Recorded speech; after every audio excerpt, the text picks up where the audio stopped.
Video பார்க்குற எல்லாருக்கும் வணக்கம் நண்பா. எந்த விதமான ரெஸ்லிங் செய்திகளையும் நீங்கள் மிஸ் பண்ணாமல் இருக்க சேனலை சப்ஸ்கிரைப் பண்ணி பெல் ஐக்கானை கிளிக் பண்ணி வச்சுக்கோங்க. பால் ஹேமன் நிக்கோ டால்ஸை பார்க்கறதுக்காக போகிறாரு. பேக் ஸ்டேஜில் போன உடனே இன்றைக்கி கெவின் ஓவன்ஸ் மற்றும் ராண்டி ஆர்டன் 2 பேருமே டாமா டாங்காவை எதிர்த்தும் சோலோசிக்காவை எதிர்த்தும் மோதுறேன்னு சொல்கிறாங்க. அதை நீங்கள் கொஞ்சம் கேன்சல் பண்ணலான்னு நினைக்கிறேன். எதுக்கு கேன்சல் பண்ணணும்? ஏன் கேன்சல் பண்ணணும்? அவங்க சண்டை போடுறேன்னு விருப்பப்பட்டாங்க, அவங்க மோதுறாங்க. உனக்கு இதனால் என்ன பிரச்சனை பால் ஹேமன்? எனக்கு எந்த விதமான பிரச்சனையும் இல்லை. ஆனால் அவங்களுக்கு ஏதாவது பாதிப்பு ஏற்பட்டுருமோன்னு சொல்லிட்டு எனக்கு ரொம்ப பயமாக இருக்குது. ஏன்னா டாமா டாங்கா சோலோசிக்காவா ரோமன் ரெயின்ஸ் மாதிரி இல்லை, ரொம்பவே மோசமான குணத்தை கொண்டவங்களாக இருக்கிறாங்க. அவங்கக்கிட்ட மோதுனா கண்டிப்பாக ராண்டி ஆர்டனோட கேரியருக்கும் கெவின் ஓவன்ஸுடைய கேரியருக்கும் ஆபத்து இருக்கும். இதை வார்னிங் பண்ணதுக்காக தான் நான் வந்தேன். வேறுபடி எதுக்காகவும் நான் வரல. நான் ஒன்லி வார்னிங்காக தான் வந்தேன். சரி பால், நான் உங்ககிட்ட கொஞ்சம் பர்சனலாக பேசணும். ட்ரைபல் சீஃப் இந்த பிரச்சனைலாம் போயிட்டுருக்குது. இதுக்கு ரோமன் ரெயின்ஸ் என்ன சொல்லிட்டுருக்காரு? ரோமன் ரெயின்ஸுக்கிட்ட என்ன சொன்னார்னு என்கிட்ட சொல்லவே இல்லையே. அப்போ பால் ஹேமன் ஷாக்கிங்கான ஒரு விஷயம் சொல்கிறாரு. ரெசல்மனியாவில் ரோமன் ரெயின்ஸ் தோற்றதுக்கப்புறமா நான் ரோமன் ரெயின்ஸுக்கிட்ட பேசவே இல்லை அப்படின்னு. நிக்கோட செம கடுப்பாவார்.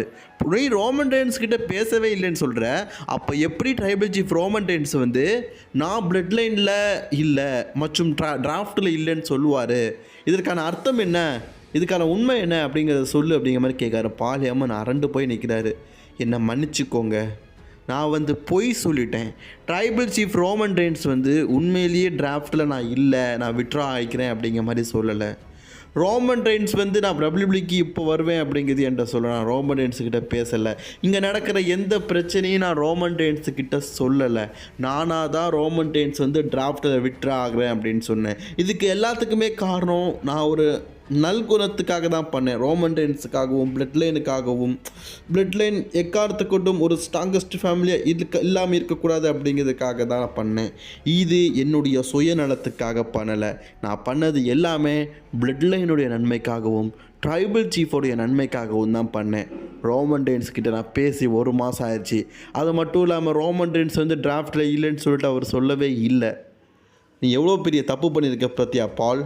ஒரு டிராஃப்டில் இருக்கிற ஒரு நபரை நீ அவர் இல்லைன்னு சொல்லி பொய் சொல்லியிருக்கிறேன். ஆமாம், நான் பொய் சொல்லியிருக்கிறேன். அது எல்லாமே பிளட் லைனுடைய நன்மைக்காக தான். அதை புரிஞ்சுக்கோங்க நிக்கோலஸ். உங்களுக்கு தெரியுங்களா இப்போ நடக்கிற பிரச்சனையை பற்றி? ப்ளீஸ் நீங்கள் ராண்டி கிட்டையும் கேவிட்டையும் பேசுங்க. நெக்ஸ்ட்டு கெவின் ஓவன் ஷோ தான் நடக்குது. அதை ரெஸ்லிங் கிங் தமிழில் என்ன நடந்தது அப்படிங்கிறத ரிவ்யூ பண்ணி சொல்லியிருக்கிறாங்க பால். உனக்கு தெரிஞ்சுக்கணுன்னா அங்கே போய் பார்த்துக்க. எல்லா